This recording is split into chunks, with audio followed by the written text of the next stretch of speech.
What's up, y'all? Happy Saturday to you all. I want to remind the champions today that people teaming up to go against you is your reminder of how much of a threat you are. I'm going to go even further, how much of a purposeful threat that you are.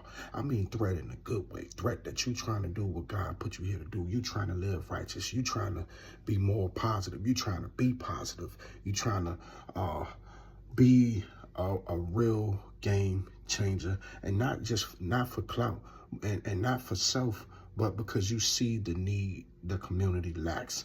You see that people need to be more kind. You see that people need to be more honest. You see that people need to have more structure in their lives. You see that people need to be more accountable for the things that they're doing that's keeping the hindrance in their family. And you know that to break the barrier of negative cycle in the family, sacrifice must happen. People must sacrifice animosity and trade it in for generosity. People must sacrifice theft and trade it in for hard work and asking. People must sacrifice these gangs that a lot of our youngins are in, and the older people too, and really surrender their hearts to the Lord, to God, to the inner spirit that's telling them to do good and not evil. Because you got a lot of people condoning negativity and not a lot of people and not enough people promoting positivity.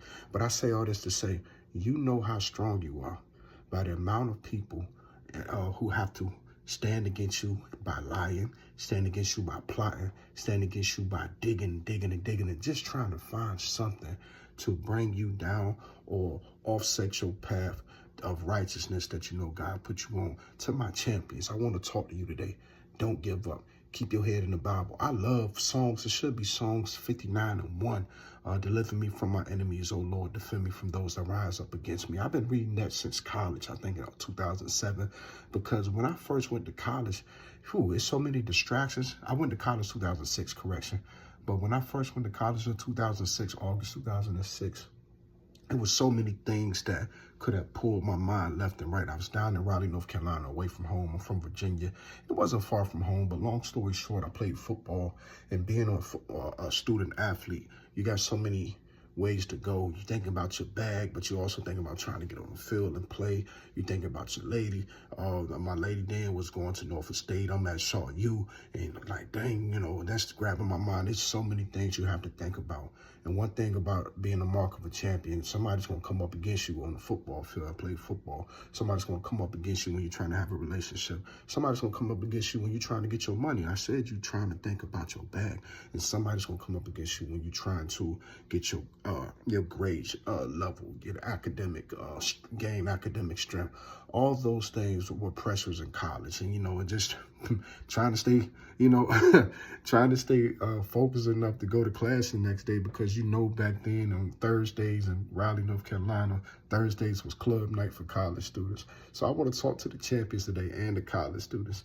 When you have things coming up against you, you have people coming up against you, it's a reminder of how strong you are.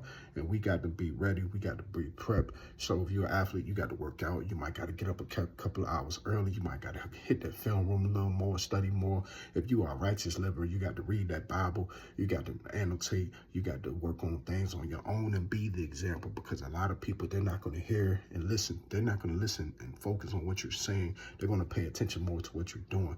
So you have to be the person that you were called to be, because a lot of people, they're not going to be who they were called to be until they see you being what you was called to be. You was called to set the record straight. It's one of my quotes. I think it's on all my pages, or some of my pages. Not up for debates. I came to set the record straight. But your enemies, your adversaries, your adversity is a reminder of just how strong you need to be to get through. And it's a reminder that you are a threat to people who are not willing to change and do better and live things the right way. I want to wish you a great day. Some take-home points for this. Just remember the champion in you.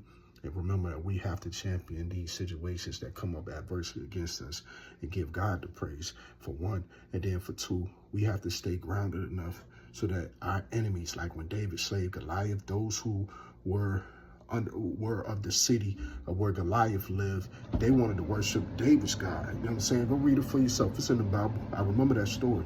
So we got to stay grounded enough that even those who are negativity, they want to be more positive because of us. We have to stay grounded. These are take-homes. We have to stay grounded enough for those who plot against us.